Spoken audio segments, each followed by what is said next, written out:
All right, welcome back. Well, the polls close in just about a half hour in New York's 3rd Congressional District. We don't have any, reliable exit polling. All we had coming into tonight was that Tom Suozzi was up by 4. And of course, there was a major storm. We don't know if that's going to affect voter turnout.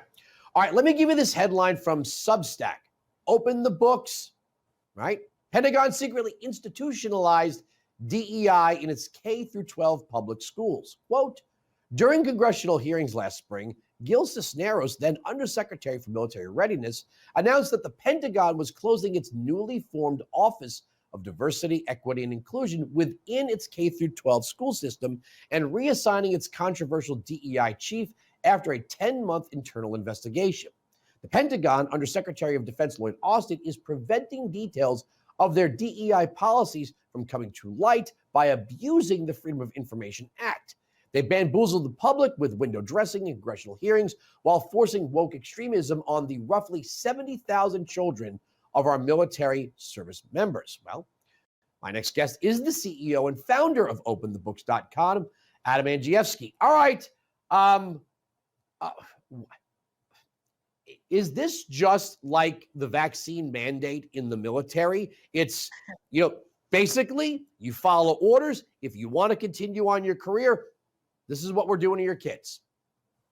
Andrew, these the Pentagon's K-12 public schools, they serve 70,000 students. These are the children of our service members.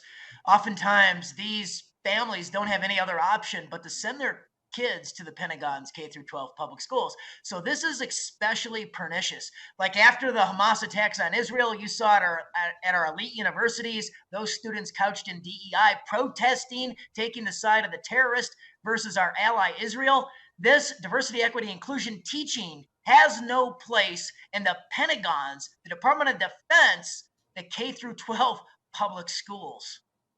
We're talking about on-base education or on-post education, right? Yeah, absolutely. Whether it's domestic or at a foreign location, these are the schools that serve the children of our fighting men and women. Well, this has nothing to do with top secret military plans, right? These aren't battle plans that have leaked to the public, loose lips sink ships and all that. What is the big secrecy behind what is being taught in these schools? And are we hearing from more military members? Yeah, at OpenTheBooks.com, we work with whistleblowers and then with members of Congress and leadership. So like Elise Stefanik and Jim Banks. Last year, when we were first giving oversight to the Pentagon's K-12 public schools, they were the ones that brought our concerns and their concerns to the Pentagon, to Lloyd Austin on an oversight letter. And they got action. We thought they got action. So with big fanfare, ahead of a prominent congressional hearing, the Pentagon announced the closure of the first ever Diversity, Equity, and Inclusion Office and the reassignment of its controversial and radical chief. And so we thought it was a big victory. But when we dug deeper and we saw the war on transparency, on how they had buried the DEI infrastructure into all the core aspects of the public schools, that's when, again, we had to engage. And now we're sending additional findings back to those allied members of Congress. Have you gotten any specifics, some of the more egregious or controversial things that were going on? Yeah, they're teaching 4-year-olds LGBTQ curriculums. They believe that in the elementary schools, this is quote unquote the perfect time to talk about gender expression and gender activity. Those are kids less than, grades K through 5. We're finding the neo-Marxist frames of power and privilege being taught in the classroom. We're finding that they're so aggressive with the teachings, they distribute a handbook to teachers that tips the teacher that children will end up crying on these lessons of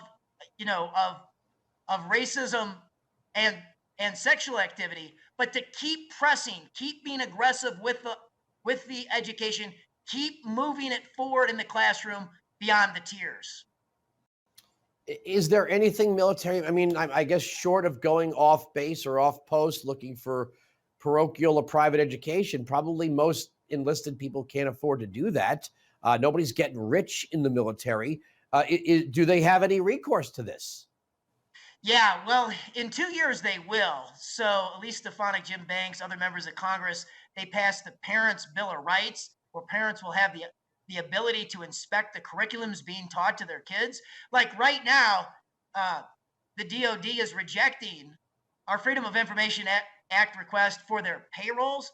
Look, Andrew, in 13,000 public schools across the United States, we have the payrolls of who is teaching what class and how much they make. We can't get that for these schools. We won the appeal and we still don't have the line by line payroll uh, information. Same thing with the vendor checkbook. We've got the checkbooks in over 4,000 of America's public schools. Not in this school district. They rejected that request. We won the appeal. We still don't have the line by line spending. So they're hiding everything.